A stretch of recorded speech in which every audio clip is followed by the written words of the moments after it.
understand why you were like just launching into the Bitcoin. I'm like, wow, bananas. You both are bananas today. Good morning, everybody. Welcome to the Meta Cafe. And grab your cup of coffee or tea and sit back and enjoy. Today we have a guest. Our friend Jana Groscott is with us from Pismo Beach, California. Hello, Jana. How are you? Hello. Thank you for having me on.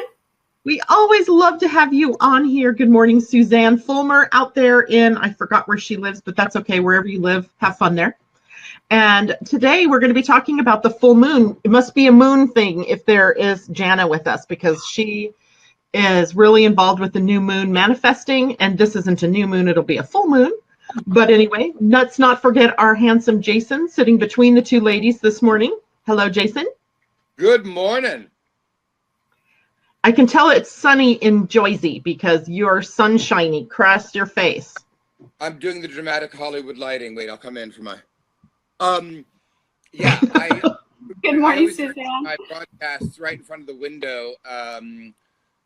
Number one, because you look better in natural lighting, but number two, it's where I have in the house. It's one of those cold days where it's bright and condensed and crisp. It's the kind of cold air that immediately crystallizes your nose hairs.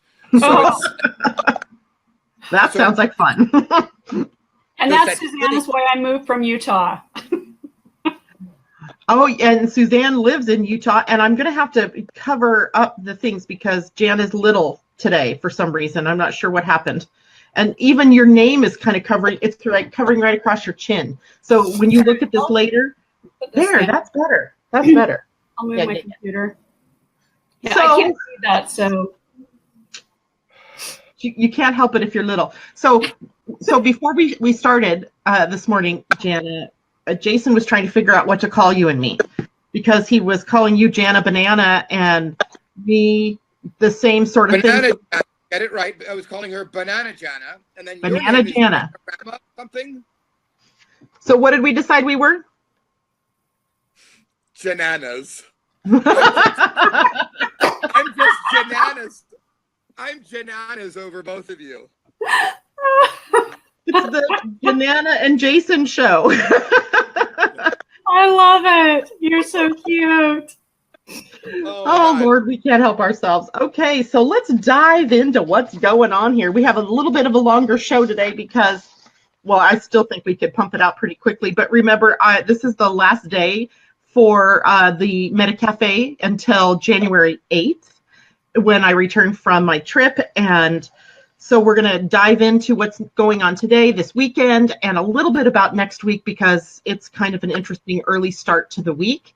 And so we begin today with the moon still in Taurus, nice, kind of cozy, kind of lazy. We don't want to really push ourselves to do too much, even if you have a list yay long of things to do to get ready to go. But I thought you were trying to tell me something, Jason. That's funny. Oh, I'm sorry. Everything is dry and itchy around here. So I'm just scratching like I have ticks. It's okay. He's crazy this morning. It's okay. So later on, though, as we get into tomorrow, the moon moves into Gemini. So we have a more lighthearted weekend, a fun weekend. I think it's really kind of nice to have the moon in Gemini when you have New Year's Eve, because you've got a big party of people going out and having a good time. So it makes for really, I was going to say frivolous, but it's not really frivolous. It's frivolity and fun and communication and talking and chattering. So I think, we lucked out both with Christmas and with New Year's, with the moon being nicely placed, that would enhance gatherings and the fun that we can have together. But then on Monday morning, very early before you get up, the moon will move into Cancer, and it's the setup then for the full moon that occurs later that evening, 9:23 p.m. your time, Jason, and Janice, 6:23 our time, which either way you look at it, it's dark, and if you have a clear sky, you're going to be able to connect with that giant full moon, which is also a super moon. Remember what a supermoon is, that it's coming within 90% of the closest it ever reaches to the Earth. And so it looks bigger and fuller than it would normally look. And that full moon is across the Cancer Capricorn axis at 11 degrees.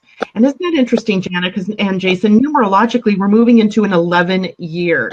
So the very first major dealie that happens astrologically in the new year is a full moon at 11 degrees. Just like, let's just push that in. Yeah, Janet. I think it's great.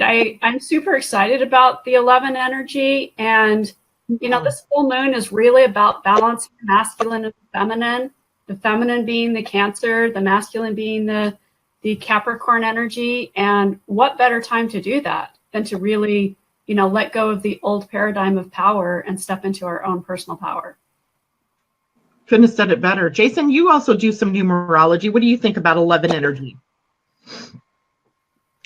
Pardon me as I recompose my vocal cords. Janet, a little while back, had asked me to do a sort of like a "This Is Me" introduction of Jason and the energy for the new year. And after looking at the Kabbalistic reduction stuff, it is an 11. And it is the 11 card, which is, it says incorrectly, strength. Incorrectly, it is named power. The true name of the card is love. And it is only through this love that one gets after having dealt with Hangman and such, after having dealt with the observational aspect in card 10. And what's great about it is that it is truly the most powerful, the most Zen, non-aggressive energy that there is, this love, which allows you to emanate a sense of well-being and strength. Any obstacles become powerless because of the love that you have, compassion that you have for humanity and yourself. And that's a little morsel for you. Yeah. So why do you suppose the card got named Strength? Because they were referring to the end result or how it manifests rather than the inception, which is, it is through love that you have strength. It is through love that you have power. Because any kind of strength or power that is backed up behind with anything but love is false, is not true, is empty. Interesting. Jana, tell us about the oils and stuff for the full moon. So one of my favorite picks is myrrh. Frankincense and myrrh. Okay, and we're going to bring in frankincense also. So myrrh is the oil of Mother Earth. This is very grounding. It's going to help you connect with that mothering side within you, connecting with Mother Earth, connecting with that crystalline structure within, and helping you dive into, especially with this full moon, it's going to be highly emotional because we have a ground water trine taking place, which I'm sure we'll be talking about. But it's really about deep emotional healing. What can you leave behind in 2017? What can you embrace with the new years emotionally? And so, yeah, we are going to bring in frankincense because it is the oil of the Father. So this is the oil of authority. If you have any authority issues and need to seek that balance between the masculine and the feminine, these two oils combined over the heart or applied from the inner part of the wrist up to the elbow where the heart meridian is, will support you in releasing any of those, like Jason said, the love dynamic. We have to get to a place of true love and not our misperceptions of love. And then I'm also going to throw in some Siberian fir. Yummy. Love that stuff. Because the fir oils support us in releasing our ancestral issues. So we're not the only ones. I got a lot of shit to cover then. I better start drinking it. I know, seriously.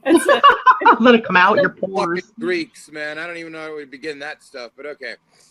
Even just using the oils alone will support you on that vibrational level so that you have the strength and courage to address whatever is coming up for you emotionally. Plus, the fir oils are going to be really grounding, especially with this full moon and water trine. It's going to be really, really a time of finding that balance and bringing more love, compassion, and self-nurturing into your space.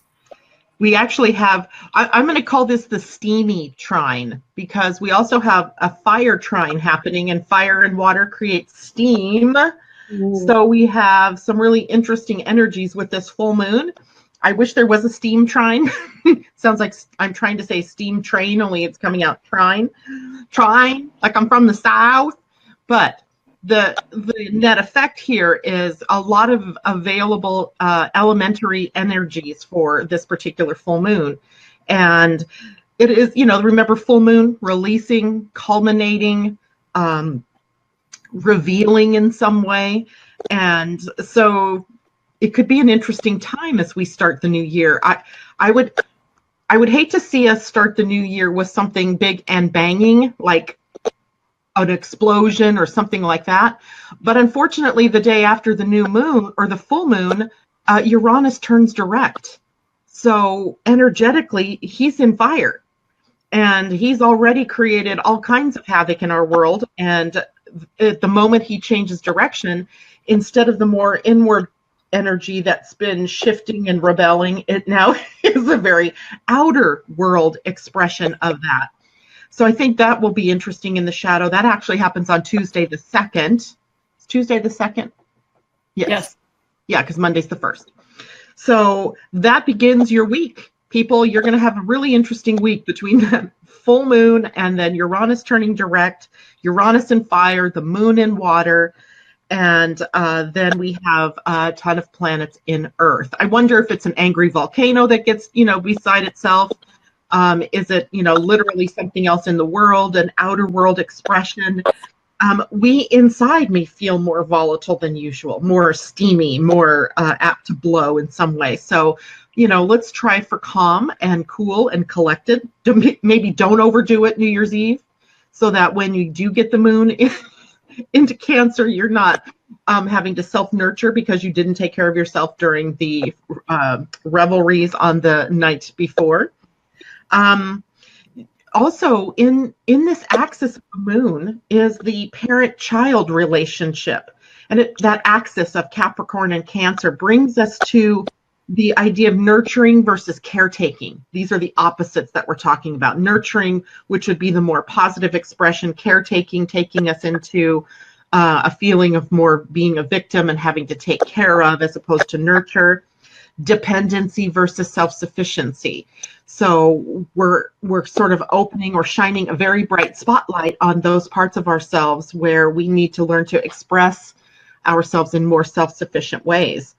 And the moon is very powerful here. Cancer is the sign she rules. And the sun is in Capricorn, where Saturn is also residing. And so both of those sides are very impactful. So then I went, okay, so who's going to be the deciding factor here? Is it going to be the moon, or is it going to be the sun? Who's going to hold sway in this? So I went, okay, I can't tell from the astrology. So I went to human design. I thought maybe I could look at the gates that they were in and get an idea.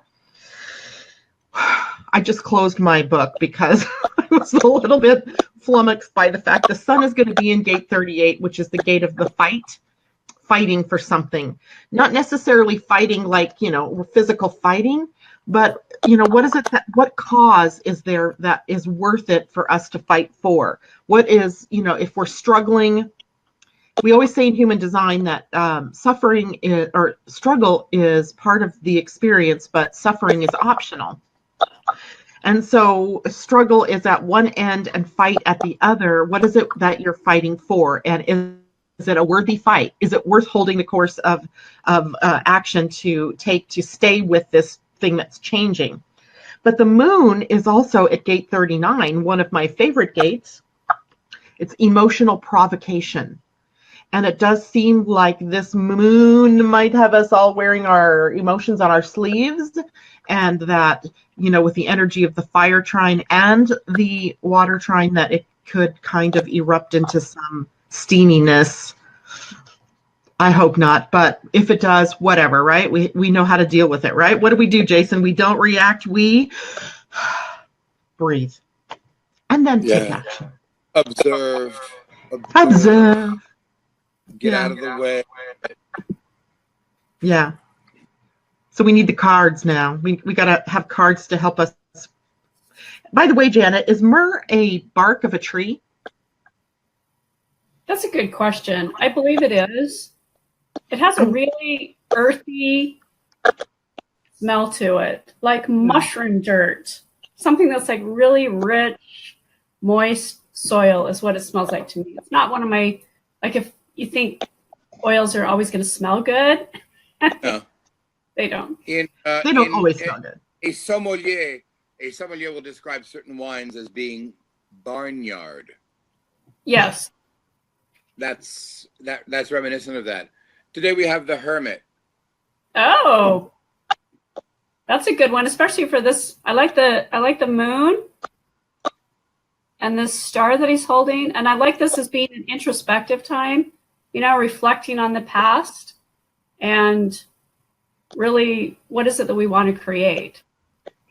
Yeah, what's the image within him, Jason? I can't quite tell because there's three of us on the screen. We don't really see it very clearly. Is it a... Well, here we go. So this Hermit card, being in the earth but not of it, says that you have to still interact with people. You still have to live every day. However, in this process, you begin to go inside. You could see the shadowy feature. You could see the moon. You could see in the foreground is Cerberus, the three-headed dog that demands that you stay in the present. The one head looks to the back and keeps the fears and the tragedies from the past at bay. The middle dog looks straight at you, saying, I protect you in the present from any mental, how do I want to say this? Any mental concerns so that you can be in the present. And the one dog looks in the future to keep the fears of the future at bay as well, demanding that you stay present, going inside. And inside that body is a beautiful field and green and the tree of life. He holds the lantern like the Led Zeppelin figure on the album, because it's the light within that is leading the way. Nice. And so this card says to everyone, don't get emotionally wrapped up in other people's shit. Don't get emotionally wrapped up in your shit. It's time to do some observation, introspection. That's for today. Today, so that's still with the moon in Taurus.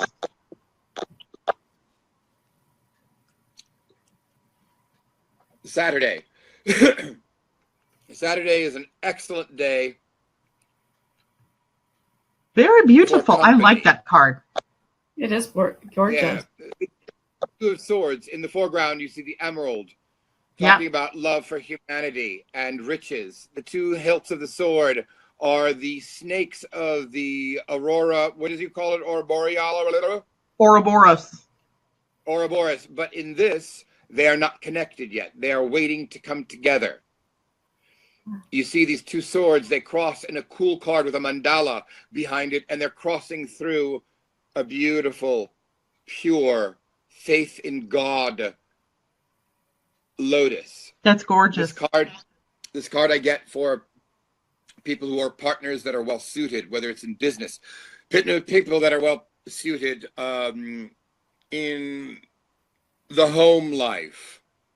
It's a card that says to me, for Saturday, go ahead and work along with people, because fruit will be born from it. Finish up last sort of things of the new year. Button them up. Yes. And that's what Saturday says. New Year's. All right. So that would be Sunday, New Year's Eve. Is that correct? Yes, Sunday's New Year's Eve.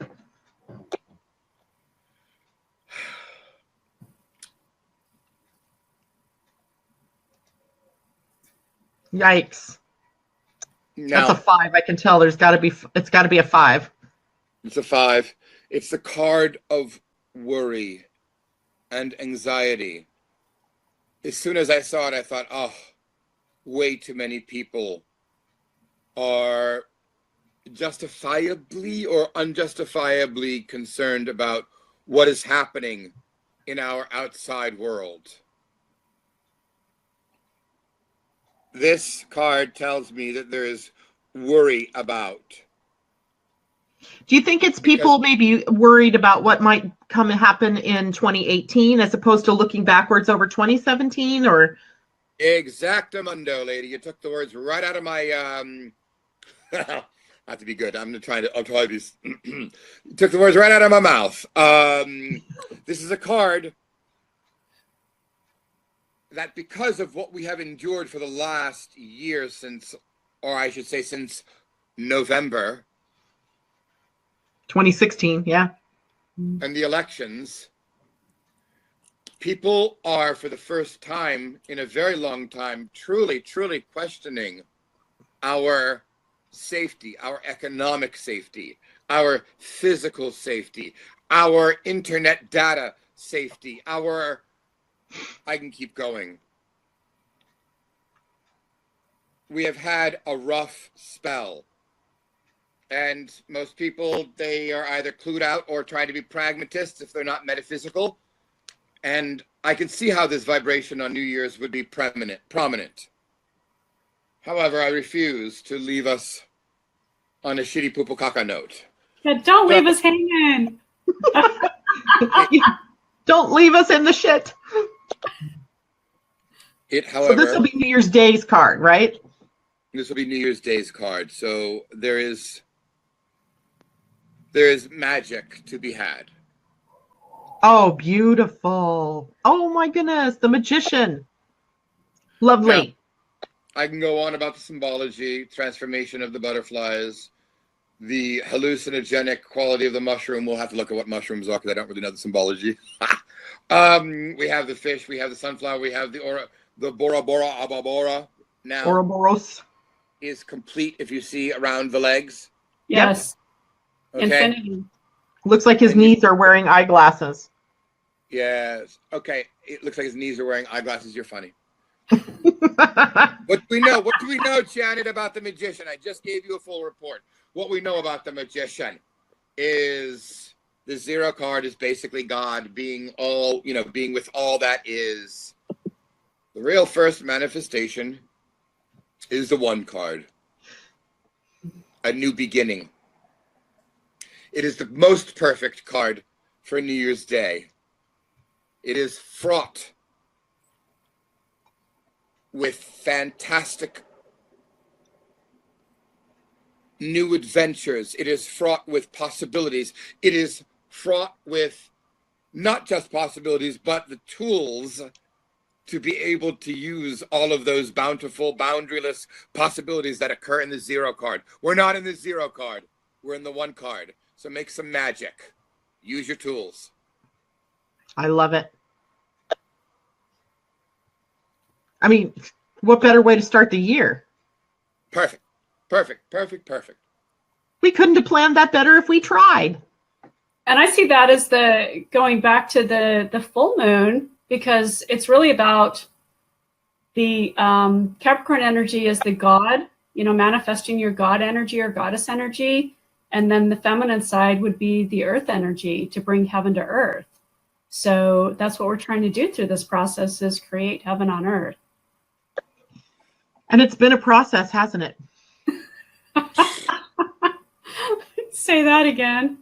A work in progress, even. I mean, come on. We've been, how, I don't know. I've been working this since, 2001, maybe. And it just seems like it has been quite the ride. At first it seemed like, we were doing this, we were going up. And then, I don't know, somewhere along the line there, things just got all cattywampus and it began wobbling. And I'm assuming that is the right and perfect thing to have happened. But now I'm ready to go back up on this. We're back to loving one another, being peaceful, making policy issues based on what's good for everyone and not just the top echelon of people. So I know I live in a utopian world. I guess we all do then, because I'm right there with you. Every year it's like that thing that you feel like, oh, the world is ripe for possibilities, ripe for wonderful things to happen. And then a year, like in my life last year on January 6th, all hell started breaking loose. And it was that way off and on all through the year. I mean, I got maybe 5 days of, I'm 2017, except I was still backlashed from the election. So it really wasn't that way at all. So we have such interesting times that we're living in. And, is it any wonder that half the time we feel crazy? On the other half, we feel crazier. I was thinking about both of you yesterday. I was at the dentist, and they okay. Being with you is like having teeth extracted. No, I'm at the dentist. You know how they have the TV so that you can be, zoned out. Yeah. Not a huge fan, but I don't hate it either, of South Park.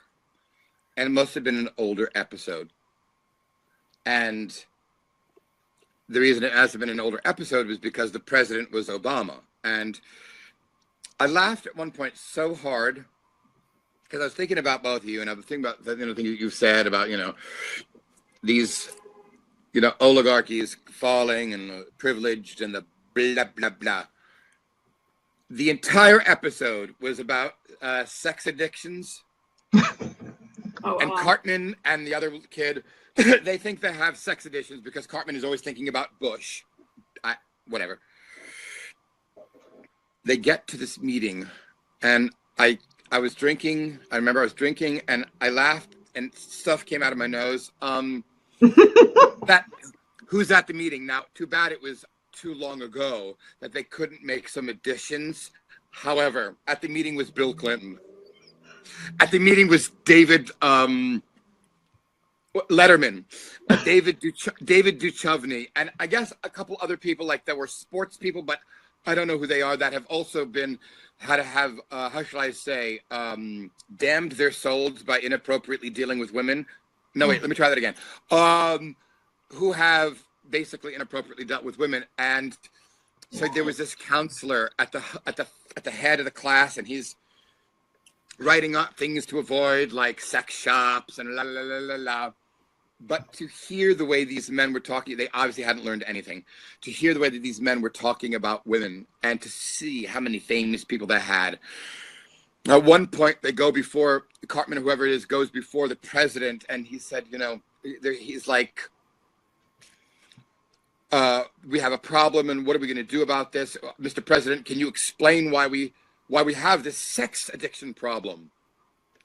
And what I thought was so genius about this was, first of all, if it was up to date, we would have had Trump in there, that movie mogul dude. We would have had the black guy who I used Bill to love, Cosby. the comedian. We would have had a whole new parade, which was interesting to think that this was done.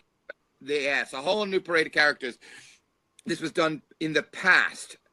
We could have just easily taken everybody from now that we're hearing. But what was beautiful was that here is this Rhodes Scholar. Here is this master of a thinker, Barack Obama. And they're asking him, what do you think is the cause of this, blah, blah, blah.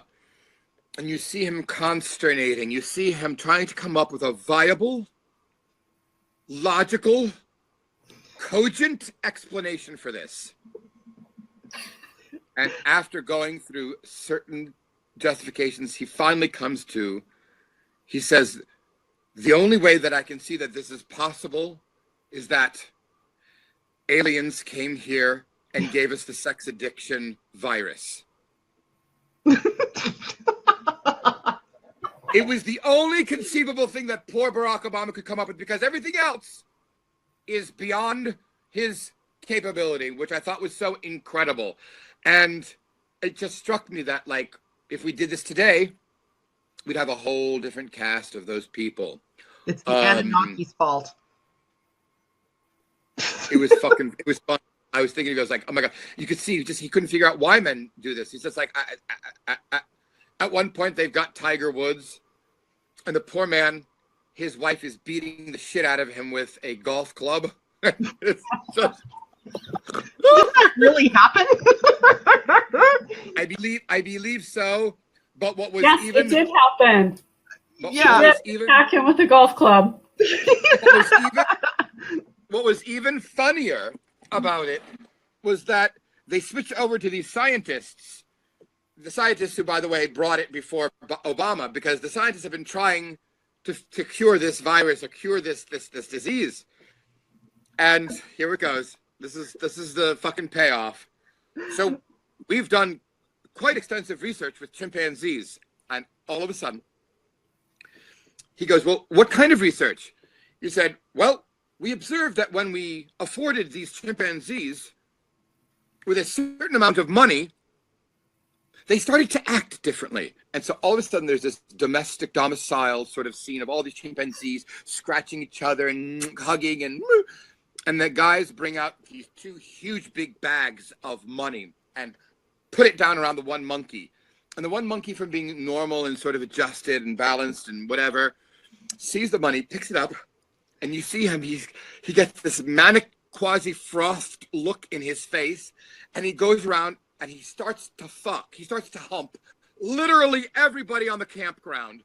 The male monkeys, the female monkeys, just banging everybody. Well, all of a sudden you see from stage left a female monkey that is dressed with curlers in her hair, a housefrau robe, slippers, and she's carrying a golf club. So she beats down the fucking monkey who's doing this, right?